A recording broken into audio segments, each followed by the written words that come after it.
Comenzamos una nueva edición de Café Financiero con toda la información que usted necesita para manejar mejor su dinero. Hoy vamos a hablar de tarjetas de crédito. ¿Cuáles son los bancos de primera línea en los que es más fácil obtener una tarjeta?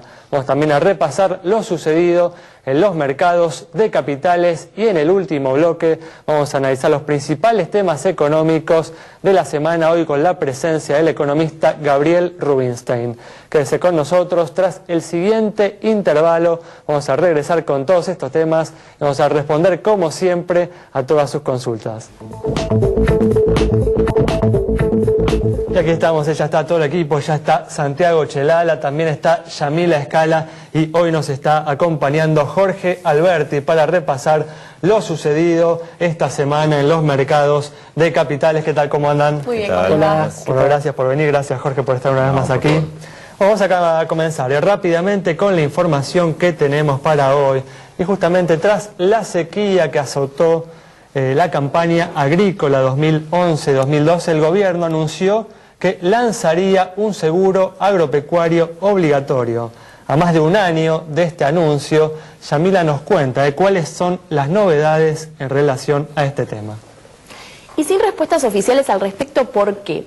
Porque se suele decir, no tengo idea, o sí, se está trabajando, pero no hay información concreta. Y esto tiene que ver con que la respuesta no está en los canales oficiales, que uno pensaría que se trata este tipo de tema, sino atrás de quienes están consolidando proyectos que sí existen. Uno de ellos muy fuerte, que tendría hasta el visto bueno de la presidenta y que estaría generado a través de gente de ANSES y de la superintendencia. ¿Basado en qué? Por ejemplo, para que conozcan el mecanismo.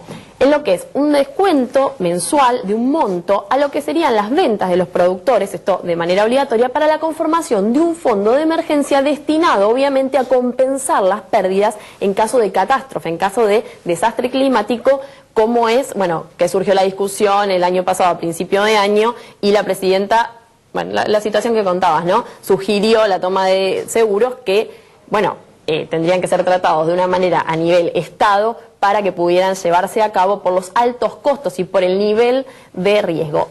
Ahora bien, este tipo de proyectos que estamos hablando están completamente trabados. ¿Por qué? Por la coyuntura.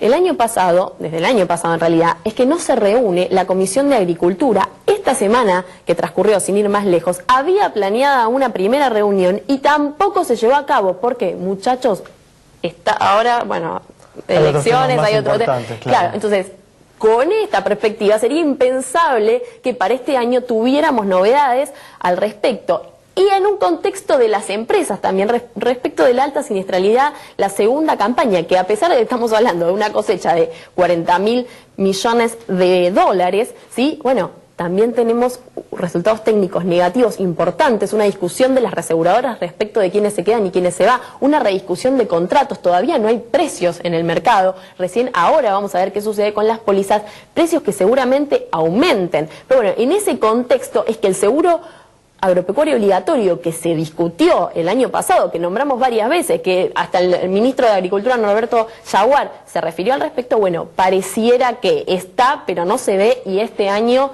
difícil que haya novedades al respecto, sí tal vez de otros proyectos que están en la comisión, pero que bueno, primero tiene que reunirse. Una buena noticia para muchos, me parece. Bueno, vamos a cambiar ahora de tema, vamos a hablar de tarjetas de crédito, de cuáles son los bancos de primera línea en los que es más fácil obtener una tarjeta. Y muchas personas pueden pensar que no es sencillo, que hay que mostrar muchos ingresos en el banco para que le den una tarjeta de crédito y acceder así a los beneficios como comprar en cuotas, descuentos en supermercados, en la compra de electrodomésticos. Y lo que vamos a ver es justamente que no es para nada difícil y que los ingresos que hay que demostrar no son nada altos. Vemos en pantallas cuál es el ingreso mínimo que requiere cada banco de primera línea para otorgarle a la gente una tarjeta de crédito. Fíjense, el Banco Ciudad y el Banco Macro no piden, por ejemplo, ningún tipo de requisito si es que, bueno, cobran sus ingresos en relación de dependencia o como monotributistas en forma frecuente en esos bancos. El Banco Provincia, por ejemplo, solo 1.300 pesos. Nación, 3.000, Galicia 3.000, Credicop 4.000 pesos por mes. En HSBC, por ejemplo, 4.500, va subiendo un poco el requisito, al igual que el francés. Credicop 6.000 y Nación para su tarjeta Visa también 6.000, ustedes tienen la lista completa ahí en pantalla. Como vemos, no son nada altos los requisitos, empiezan desde 0 o 1.300 hasta los 6.000 pesos por mes, y a tener en cuenta que hoy en día es muy beneficioso, no solo por la inflación, sino porque, bueno, los bancos se han puesto de acuerdo después de la salida de esta propuesta del gobierno de emitir una supercar de bajar las tasas de interés, sobre todo los bancos nucleados en ADEVA han bajado las tasas de interés para la financiación de compras, así que bueno, a tener en cuenta que no es nada difícil hoy en día obtener una tarjeta de crédito en un banco de primera línea.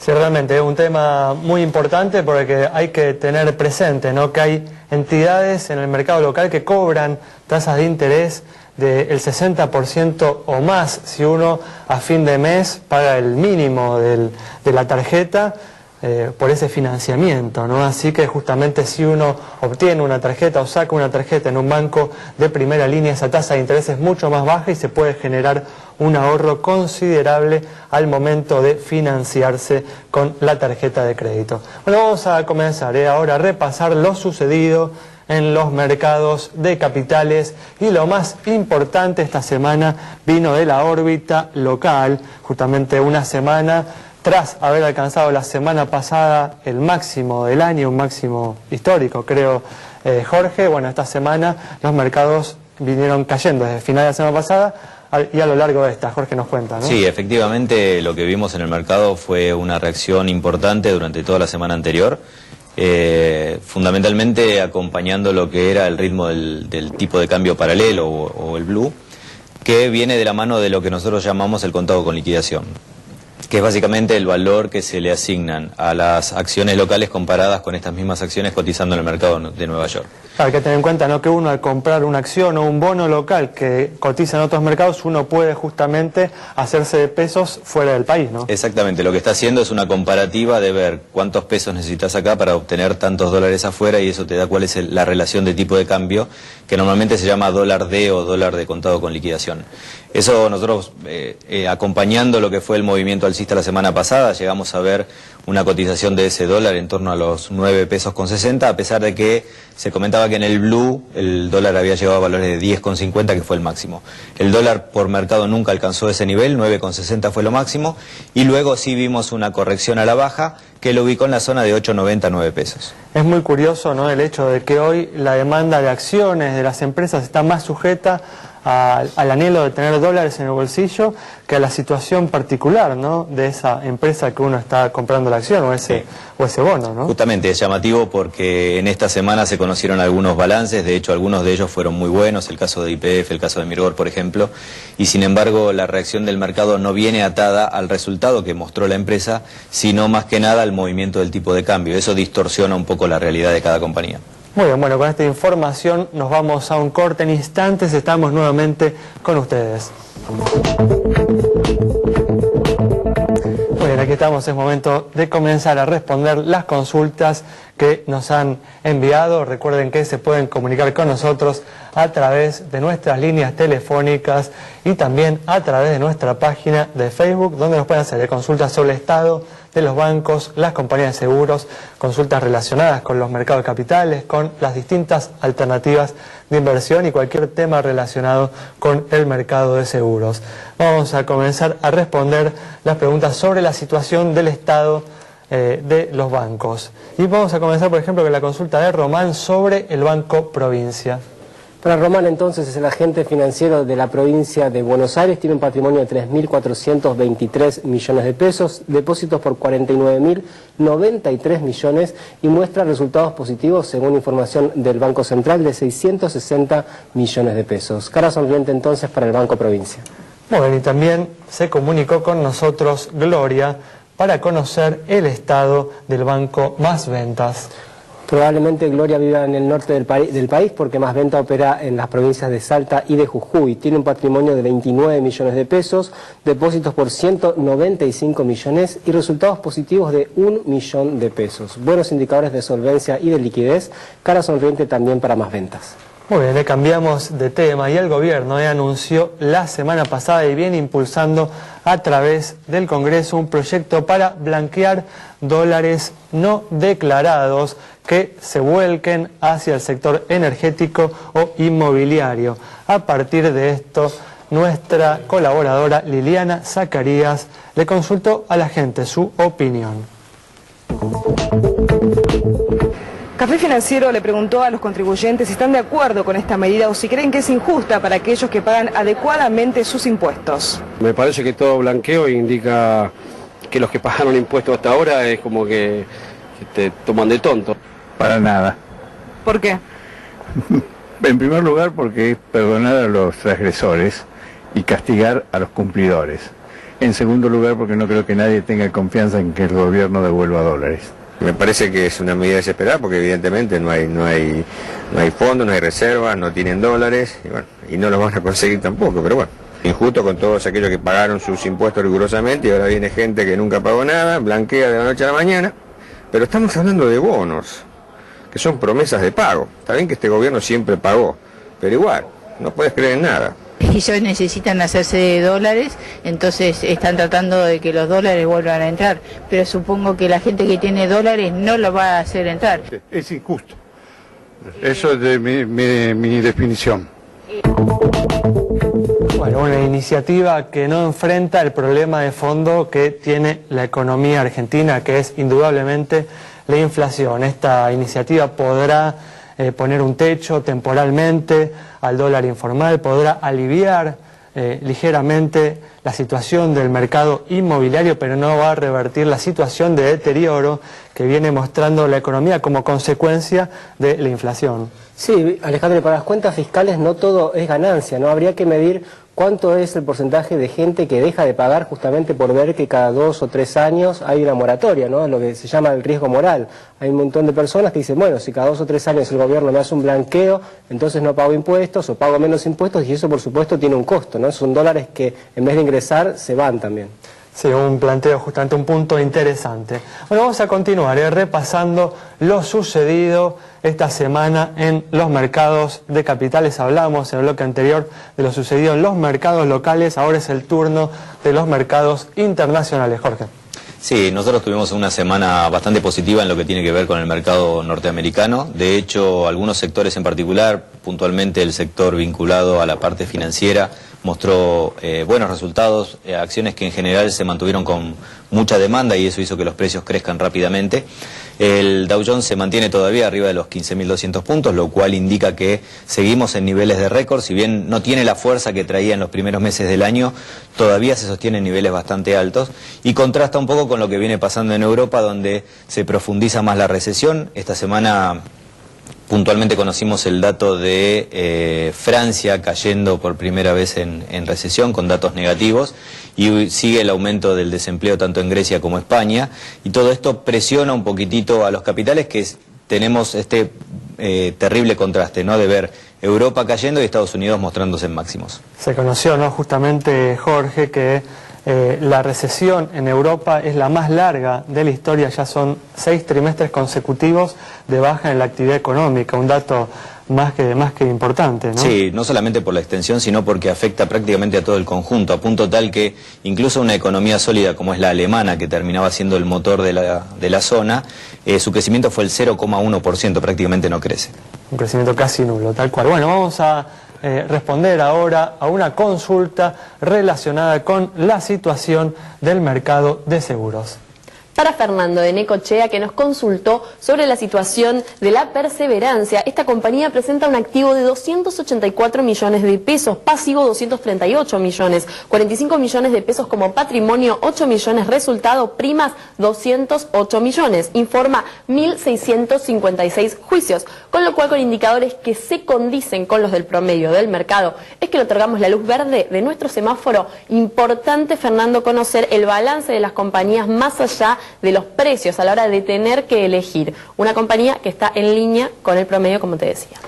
Bueno, muy bien, recordémosle a todos que pueden encontrar esta información en nuestra página de Facebook, tanto toda la información relacionada con la situación de los bancos, de las compañías de seguros y también la información que presentamos, ¿no?, sobre los distintos productos, tanto bancarios como de seguros, la volcamos en nuestra página de Facebook para que ustedes puedan mirarla con tranquilidad desde su computadora. Bueno, nos vamos con esta información a un corte de instantes, estamos de regreso.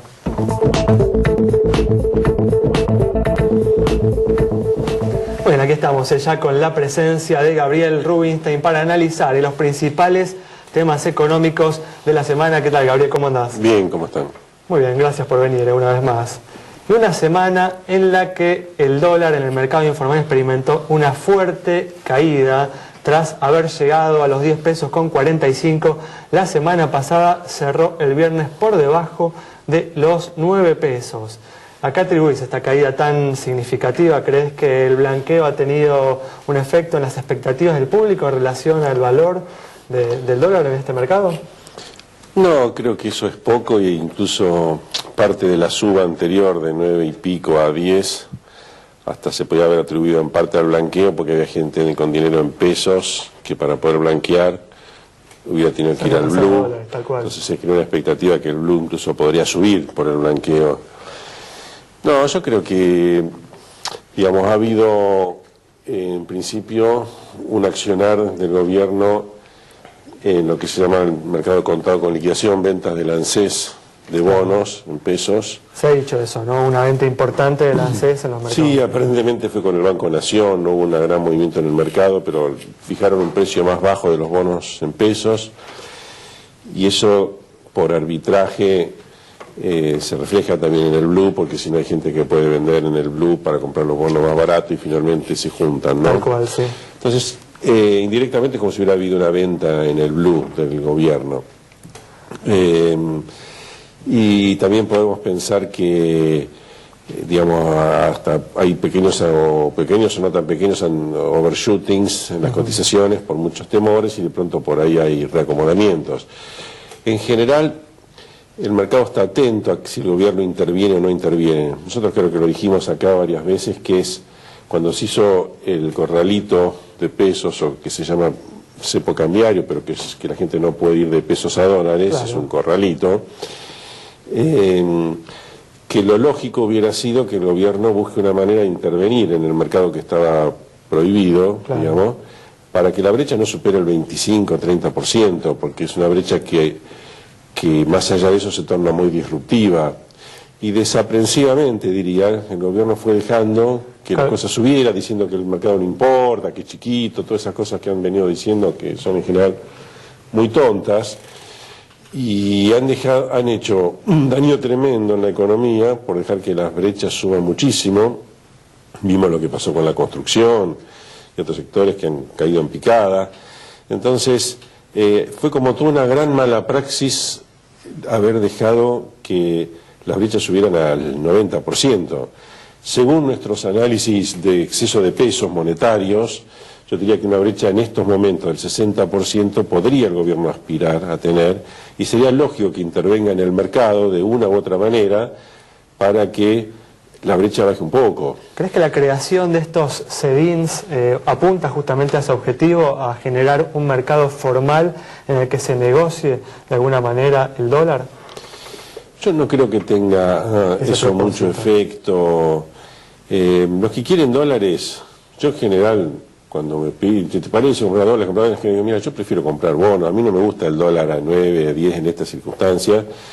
Y me parece que hay alternativas, pero la gente que está en general, que tiene desconfianza, y tiene mucha razón para tener desconfianza del gobierno, con las cosas que hacen, entonces, digamos, no creo que vayan a alargarse, a comprarse. Pero digo, ¿no?, que sería como contradictorio que vos decís que sería conveniente que el gobierno intervenga en este mercado, en el mercado del dólar paralelo. Sería algo contradictorio que el gobierno interviniera en el mercado informal del dólar, diciendo, digamos, que ese mercado es algo despreciable, es algo, digamos, que no existe. Lo han hecho, ¿no? Lo han hecho. El tema es que no tiene una estrategia clara de brecha, así como no tiene una estrategia clara en nada. Pero parece si formalizaran el mercado paralelo, entonces sería más lógico, ¿no?, que intervinieran. Bueno, sí, el tema es vos podés intervenir de muchas maneras en el mercado de las monedas, sea con bonos, sea con tasas de interés. El gobierno está un poquito en el margen, un poquito mejor, subiendo un poquito la tasa, vendiendo, como sería dólares contados con liquidación a través del ANSES, apuntando a paritarias del 25% y no del 30 y pico, 27 y no 30 y pico, devaluando el oficial al 20 y no al 5, o sea, Antes era un descalabro importante, ahora quedó una cosa medio descalabrada, o sea, la economía está amesetada, no crece, tiene alta inflación, pero en el margen, con las acciones del gobierno, yo lo que creo que están tratando de que las cosas queden ahí, bajar un poco la inflación, para nosotros está bajando, y ahora que lo podemos decir, porque no estamos ya multados, no esa cosa absurda, del 27 al 23%, o sea, el gobierno está logrando en el margen alguna leve mejora, creo que con el ánimo de llegar a octubre, sin que sea tan evidente para la gente que la economía está mal, y que entonces el castigo que reciban las urnas por el lado de la economía no sea fuerte. Claro. Ahora, Gabriel, si bien decís que todos esos factores que mencionabas están mejorando, que hay menos descalabro que antes, también es cierto que las reservas internacionales siguen cayendo, que perforaron los 39.000 millones de pesos, 38.900, y siguen cayendo, digamos, eso, si sigue así, ¿hasta cuándo puede seguir así? Nuestro cálculo es que no van a seguir cayendo, es que van a quedarse alrededor de 41.000 millones, que es poco, porque en términos de toda la masa monetaria, hace... O sea, tu cálculo es que van a subir, digamos, en lo que queda del año. Yo creo que van a subir 2.000 millones de dólares nada más, que es poco para Argentina. Hoy tenemos un nivel de reservas respecto a toda la masa monetaria del orden del 32, 33%, era 42% cuando vino el 2001 la debacle, y era 75% con Kirchner, o sea que cayó menos de la mitad. Eso es una garantía que no se va a levantar el cepo, este gobierno no puede levantar el cepo porque se le llevan todo. Pero es como que en principio no van a seguir cayendo. De todas maneras, entre las importaciones de energía, las cancelaciones de préstamos financieros, o sea, antes había empresas que se endeudaban, ahora todos cancelan. Es decir, hay todo aparte una lucha por ver cómo se le saca dólares al Banco Central. Hay indicios de que hay comienzo de sobrefacturación de importaciones, lo dijo Deborah George hace poco. Para acceder a los dólares al mercado oficial. Y porque vos tenés brecha del 80%, 70%, es mucho, claro. Es demasiado incentivo, y entonces las posibilidades de inventar cosas para tratar de sortear empiezan a crecer. O sea, para mí, la economía argentina, convivir con brechas del 70%, 80%, es imposible que funcione bien. Es mucho, pero decías que el gobierno tenía que apuntar a cerrar la brecha al menos un 50, 50 y pico. Ahora sí, lo lógico hubiera sido actuar antes, pero por lo menos, si el gobierno nunca le da importancia a las brechas, pues es como mostraría una necedad ya increíble. En este momento está bajando el nivel de necedad del gobierno. No diría que está actuando bien, sino que está bajando el nivel y por lo menos empiezan a darse cuenta... Están las cosas más bajo control.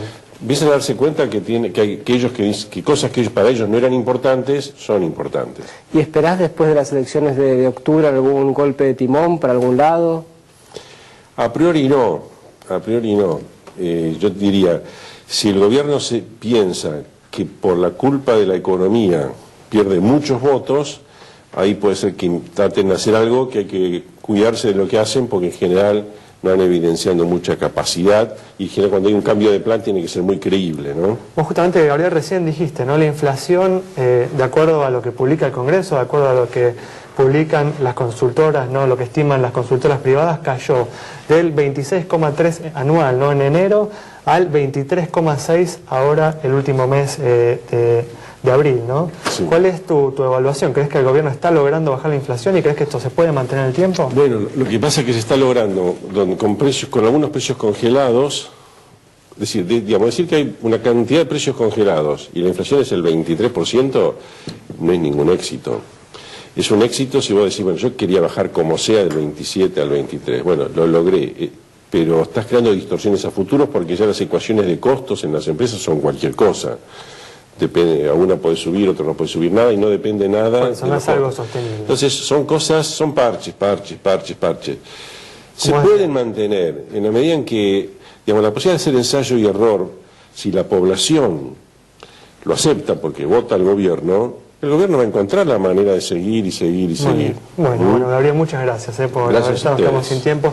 Nos vamos entonces con el análisis de Gabriel Rubinstein sobre lo que viene sucediendo en el mercado cambiario, en el mercado informal, y también sobre lo que viene haciendo el gobierno para llegar de la mejor manera posible con la economía hasta las elecciones.